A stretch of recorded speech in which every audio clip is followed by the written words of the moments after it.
Hey guys, welcome back and thanks for tuning in.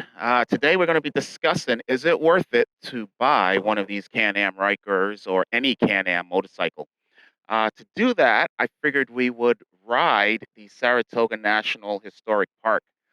This is a historic location in upstate New York, and it actually served as a very important battleground for the American Revolutionary War.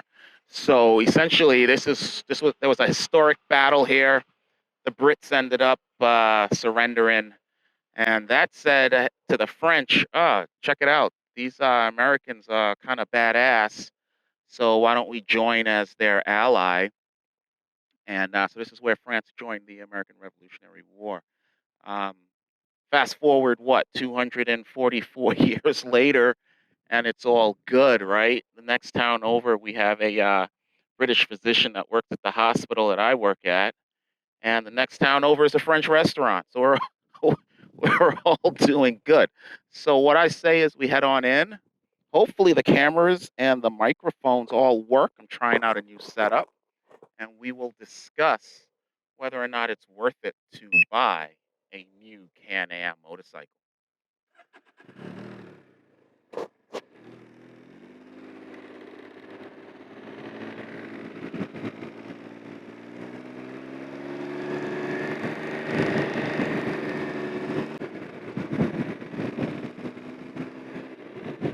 So this is a really nice spot. What you can do is you can come here, ride your bike, ride your motorcycle, drive your car. There's like one of those guided radio tours on your you go when you're driving your car, you turn onto a special radio station, and it'll tell you all of the sites that are in here. You can also walk. You can ride your horse. There's a lot of people that come through here riding their horses.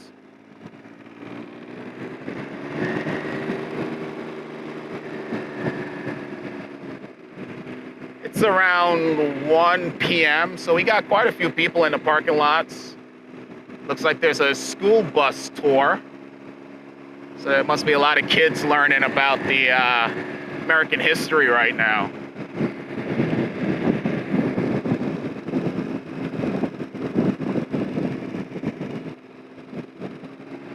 So right around this turn, we're going to make a left right here, and this starts the kind of like the road tour. And again, like I said, you can walk, you can ride your horse, whatever you want.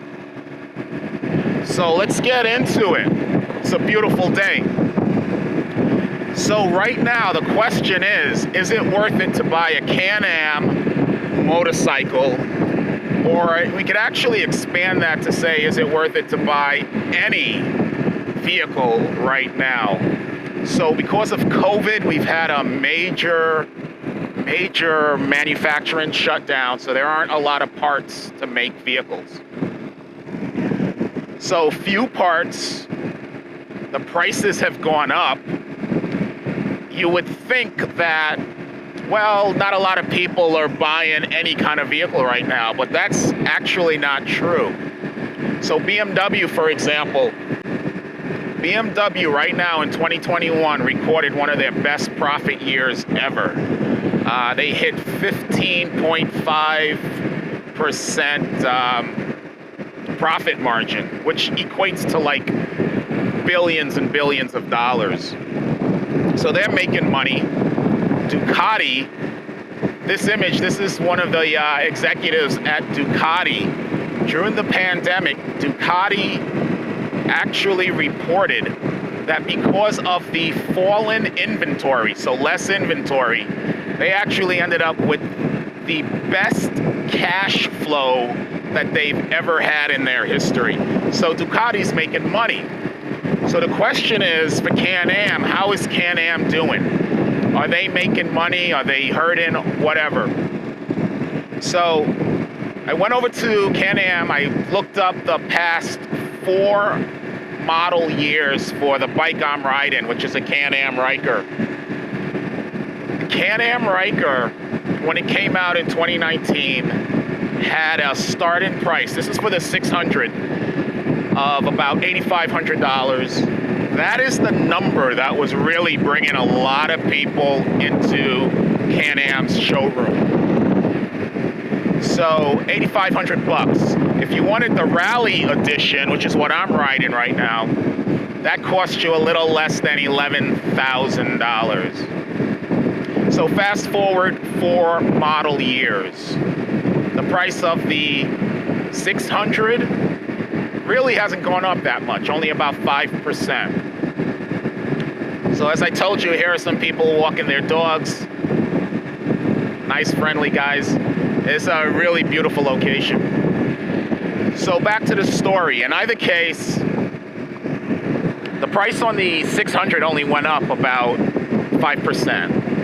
And I personally believe that that bike will never go much more than $9,000 because Can-Am's using that number to try to draw you into the showroom. Now, what happens when you get in the showroom?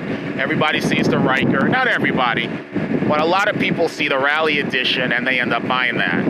So 4 years from its introduction, the price on the Can-Am Rally Edition for the Ryker has gone up almost 22%. So Can-Am knows what's going on. They know what you want, and they increase their price accordingly. So BMW's making money, Ducati's making money, Can-Am's making money. Honda just announced that they're going to stop making a lot of vehicles so that they can reap the benefits of a low inventory, high price range. So here's the truth about the automotive and motorcycle industry. Every single manufacturer has always built enough vehicles to meet customer demand. Usually at the end of the year, if there was anything left over, you get a really big discount. That was your incentive to buy. Every manufacturer has done this, with the exception of one. The one manufacturer on the entire planet that does not do that is Ferrari. Ferrari's business model is very unique. What they do, they track their customers, they figure out how many cars their customers want, and then what they do is they build a lower number of cars.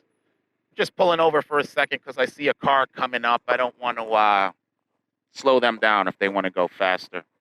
So Ferrari's always tracked their customers, figured out how much they wanted, and then built less cars. That makes their customers a little desperate, and they're willing to pay even more for a Ferrari.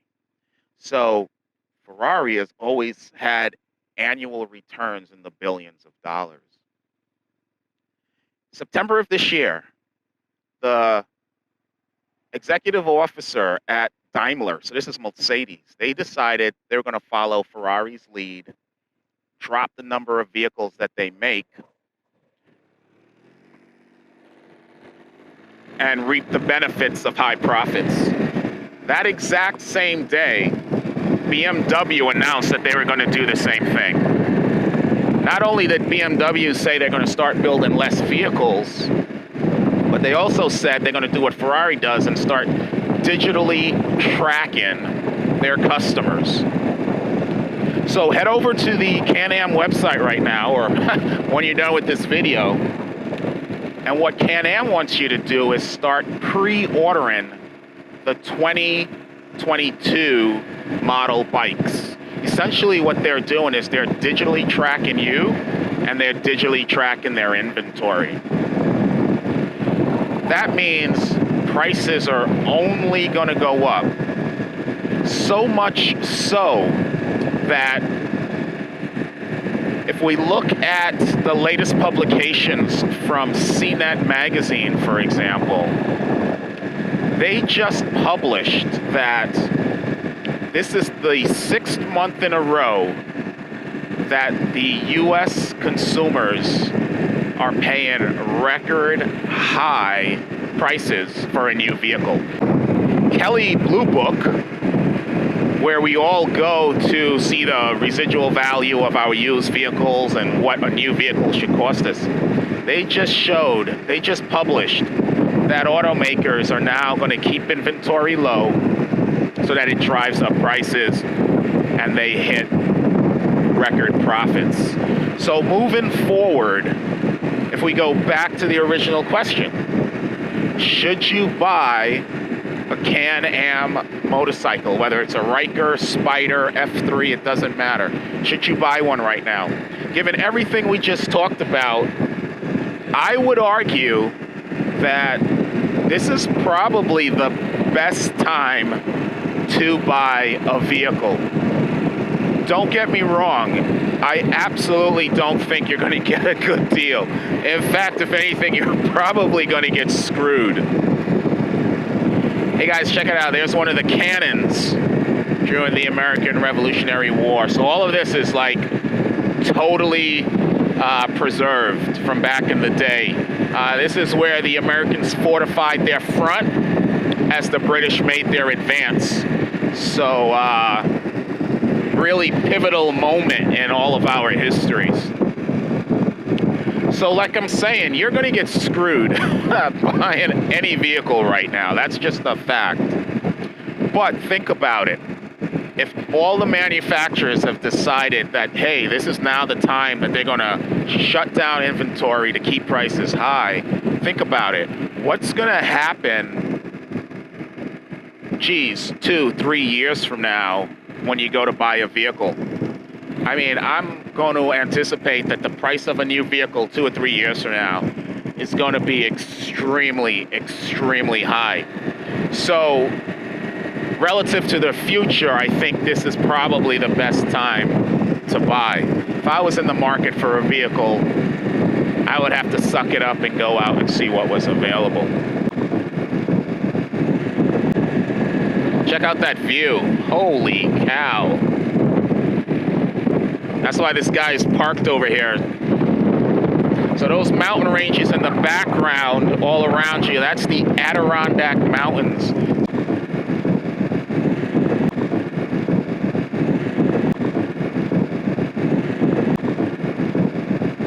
It's really beautiful. So, at least that's my opinion, guys. More importantly, I'd love to hear what you think. Do you believe that it's fair that these manufacturers should be reducing inventory to jack the price up based on the economics of supply and demand? Drop me a comment down below. Love to hear what you're thinking. In either case, we're going to head through the park, continue trying to get some shots. Hopefully we get some nice pictures, see some nice animals and stuff like that. That's pretty much all I have for you today. So be good to each other. Take care of each other. And hopefully I'll see you in the next video.